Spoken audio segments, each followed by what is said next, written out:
आप देख रहे हैं जय भारत टीवी।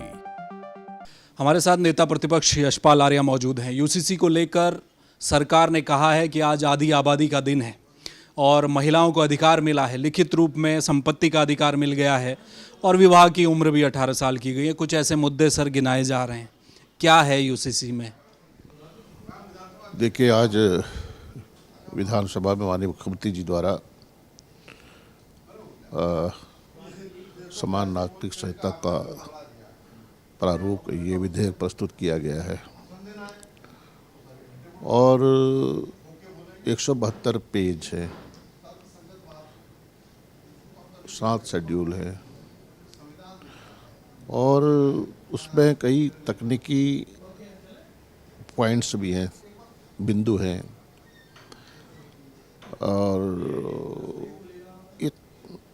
और गुण दोष को देखना आवश्यक भी है इस विधेयक में। उसके बाद हम चर्चा में जाएंगे, लेकिन ये आसान सा नहीं है। 2 घंटे का समय और 172 पन्ने, जो एक एक बिंदु उसमें समान नागरिक संहिता की व्याख्या कर रहा है,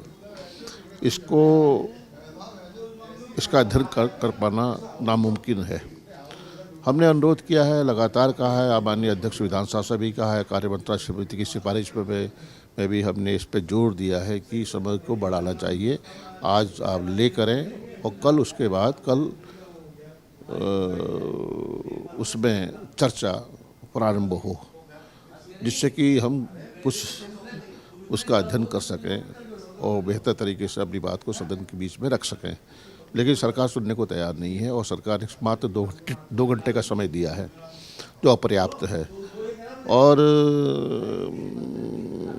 सरकार को इतनी जल्दबाजी क्या है, हड़बड़ी में क्यों है, ये समझ में नहीं आ रहा है। तो हम आज भी अभी भी जब सदन प्रारंभ होगा और इस माननीय अध्यक्ष विधानसभा से हम निवेदन करेंगे कि इसको अवधि को कल तक के लिए निलंबित कर दिया जाए और कल इसमें विस्तार से चर्चा हो। सभी हमारे माननीय विधायक जो इस चर्चा में भाग लेना चाहते हैं उनको अवसर मिल सके और हम अपनी बात को कह सकें। सर, एक सवाल मेरा है, विपक्ष के नाते जनता विपक्ष को भी देख रही होती है कि विपक्ष की भूमिका क्या थी उस दिन। जो बात अभी आपने कही, सरकार ने तो विधिक राय भी ले ली, ड्राफ्ट 2-3 दिन पहले आ गया था सरकार के हाथ में, उन्हें तो पूरा समय मिला। क्या यहाँ पर विपक्ष को आप लोग भी विधिक राय ले लें, क्योंकि हर कोई एक्सपर्ट नहीं हो सकता कानून का, तो वो समय भी तो विपक्ष को? देखिए, इसमें हमारे जो विशेषज्ञ समिति बनी है, जिन्होंने ये मसौदा तैयार किया है, उसमें रिटायर्ड जज हैं, रिटायर्ड प्रोफेसर हैं, रिटायर्ड अफसरशाह हैं। उन्होंने यह मसौदा तैयार किया है। जो हमारे हिंदू हैं, जो हमारे सिख हैं, जो हमारे ईसाई हैं, जो हमारे बौद्ध हैं, जो हमारे पंजाबी समाज से आते हैं, उनके धर्म गुरुओं को भी कई इस पर जगह दी जाती।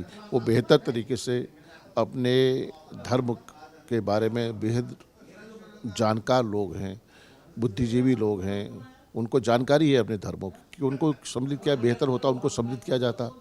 अब नौकरशाहों ने ये ड्राफ्ट तैयार किया है, तो इसमें कई विसंगतियां बाद में देखने को मिलेंगी। इस प्रारूप के, इस विधेयक के पारित होने के बाद कई विषय होंगे जो राज्य के होंगे, कई विषय होंगे जो केंद्र के होंगे। केंद्र सरकार ने भी 2023 में नए सिरे से फिर विधिक आयोग का गठन किया है, उसकी भी रिपोर्ट आनी है।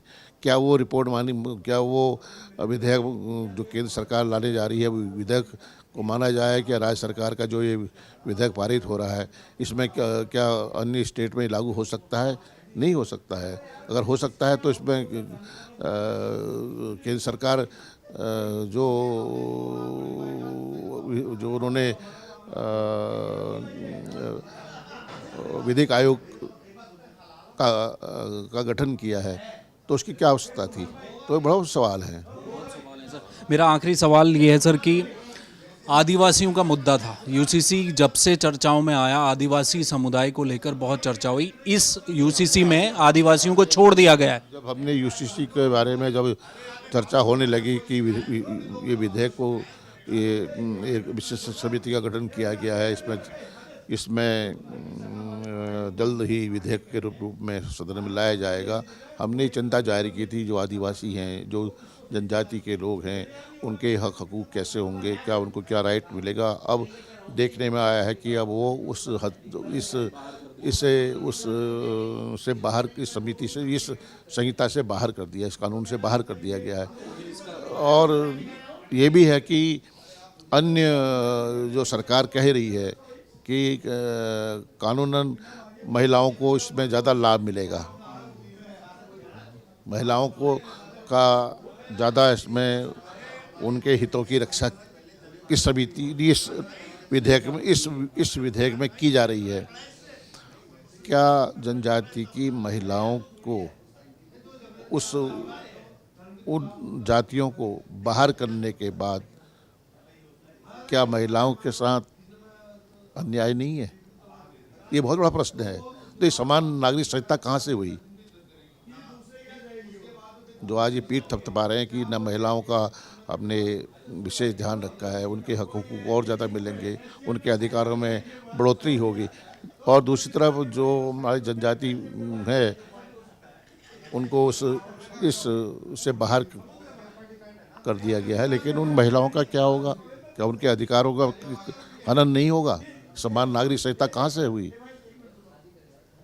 बहुत शुक्रिया, धन्यवाद। धन्यवाद। तो ये थे यशपाल आर्या, नेता प्रतिपक्ष। बड़ा सवाल है। देखिए, उत्तराखंड में आदिवासी न हो लेकिन जनजातियां हैं, 4% भले हों, उनकी महिलाएं, क्या उनके अधिकारों का हनन नहीं हुआ? ये बड़ा मुद्दा है जिसको उठाकर इस समय कांग्रेस चल रही है। बहरहाल अब देखना ये होगा कि क्या केंद्र के अपने प्रावधान हैं, केंद्र सरकार, संविधान, और एक तरफ कोर्ट, क्या कोर्ट में चैलेंजेबल तो नहीं हो जाएगा आने वाले समय में? ये कुछ आने वाले दिनों की दिक्कतें हैं जिन पर कांग्रेस अभी से आगाह कर रही है कि सब कुछ ठीक नहीं है। इस विधेयक के भीतर बहुत विसंगतियां हैं, उन्हें दुरुस्त करने के लिए समय चाहिए था, जो विपक्ष को नहीं दिया गया। कैमरामैन मयूर उपाध्याय के साथ हेमभट्ट, जय भारत टीवी।